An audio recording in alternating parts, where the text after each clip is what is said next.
And that's something we should end on too, is that often happens too with the small parts, is that producers do see somebody that they know, like, so you've put in your tape and then suddenly, oh yeah, I've worked with Marvin, I'm going to just cast him, that looking at their headshots and going, oh yeah, no, I can trust him. And I think that probably happens more than we think, especially with small parts, because they're directors and producers who have very little time to spend casting these 10 small parts in their movie or in their series. I also wonder how often casting is allowed to make the decision too. I don't know about that, because it depends. I mean, most producers want to make sure that if they're signing off on something, that they've I made this choice. It's I don't know, I think I've read couple of books about ego lately, so I just keep talking about ego. Yeah. But there is something to it. It's like, no, I make those decisions. Yeah. So, we've had, in my experience behind the camera, where they've tried to push a name or something on us, and because the network wants this person or that person, and sometimes you fight for it, or sometimes you just say, well, if I can get more money, or to make things easier on the next thing where we're going to ask for stuff. But a lot of the times it will be a matter of, I know this person, where casting comes in is, if casting likes you and casting believes in you, there is occasion where they'll fight for you, or they'll bring you in going, there's this new guy, and he's this and this and this and this, and I really think you should see him for this role. And they'll bring him in. And especially these days now with self-tapes, it's so much easier to bring in. When they were renting a space and they could only fit 30 people in an afternoon, those 30 slots were treasures. And if you didn't get it, well, that's because that you didn't have a good relationship with the casting director, and they didn't think you could do it. But now they can take a little bit more of a risk, saying, well, put it on self-tape and we'll take a look at it. And sometimes they won't even bother taking a look at it. Yeah. But at least you can buy a ticket to the raffle. That's a great way of putting it. Because that's part of it. If you can just get a ticket to the, just get a ticket sometimes, and you just keep throwing your name in front of it. And if you want to get a lead in something, sure, make a short, do something, make your own work. I should have done more of that. I eventually did make something, but I would always get just enough work to think that, I can just do this, and then things would die out for a while. And just when I'd be thinking, well, maybe I should do something and try and create something, then something else would pop up. So I would keep getting these little lifelines that would distract me from trying to do something else. And sometimes that can be good, and sometimes that can be bad. Yeah.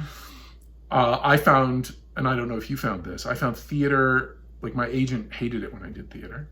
For the most part. It takes so much time. It takes so much time, and you make no money. Yeah. But those connections you make can be very important. And also just the fulfillment of it, because you actually get usually a character with a journey. Yeah.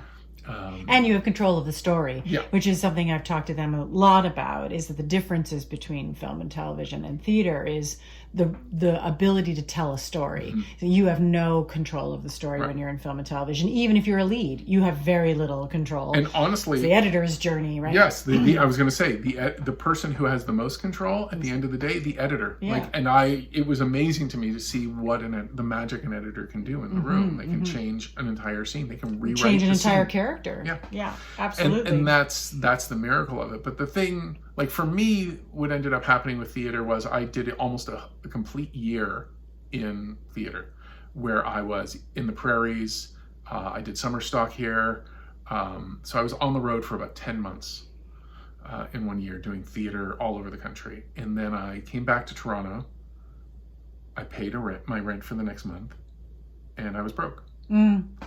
And my agent sat down and said, well, if you're going to do theater, like, this is what's going to happen. And so after that, I started to reduce the amount of theater I did. And now I miss it tremendously, but I haven't done it in a very, very, very long time. Yeah. Well, there's so few opportunities to do it here in Toronto. Yeah. And then once you pull back like that, new generations and new people come in and they fill up that space. And then now, for me to get back in there, I would have to make those connections again. Yes. Because a lot of, especially in theater, it's relationships, because they're dealing with such small amounts of money in such short amounts of time that, of course, they want to go with who they know. And like, in all honesty, Who they can trust who to they can- deliver. yeah, who Because they they can spend 4 weeks with. Yeah, you 4 know? weeks. They have to spend 4 weeks at very intimate time. Yeah. And yeah, I don't know. Like, I've shaken hands with Ted Dykstra and all of those guys. But I've never worked with them really. You know, and I've never really expressed an interest in going to the theater. So now it's like, oh, I was thinking the other day, it's like, oh, if I want to get back in, like, I'm going to have to, like, when I first came out of theater school, I was writing weekly postcards to ADs. Wow. Oh God, who was running? Don't do that. Don't do it. Don't do well, that. although, who was running Shaw Festival back then? Oh my God. Jackie Maxwell? No, it was a guy. Before Neil Monroe? No. But it was an AD. He was British, and I was just writing him postcards telling every week going, how you doing? I'd send them in the mail when you used mail, and I read an article. He was being interviewed, and I think he said he liked something like, was it apple upside down apple cake or something like that. So I found a recipe, and I sent him this recipe saying, I've tried it. It's really good. Just so you know. And then I had an audition for him. And he's sitting in the theater, and I did my monologue. I sat down and I went, are you the gentleman who sent me the recipe for the apple cake? And I was like, yes, sir, that was me. It's a good recipe. I didn't book anything. Did you get the job? No, didn't book it. But he came and he had a chat with me afterwards. I think he left the Shaw Festival shortly after that. But it was like that's how hungry I was for it back then. Right. And I was like, yeah, put me in the ensemble, do anything. And, you know, I did a couple of festivals and things like that. But that was the relationship building I was doing. Like, I was making those calls. And I think it was, who's running Tarragon now? Oh, Mike Payette. Who was just before it? Richard Rose. Yes, Richard Rose was when I kept sending letters and postcards to. And he called me to ask me to stop. Yeah, I bet. He hates that. He hated it. But I was like, but you know what? At least I know he had my phone number. Thank you, Marvin. You're welcome. For spending time with us today. It's such a strange thing to move from you know, going out into the big bad world of film and television, because there's so many things that we just don't know, because there's so many moving pieces. But I think it's been very helpful to talk to you, because you have such an insight into a lot of those pieces. I've just played with all the pieces. I don't know if I've been able to put them together all the time, but I've had the pieces in my hand from all parts of it. So if that's any wisdom, if this has helped you at all, please send me some money. Bye, Marvin. Bye.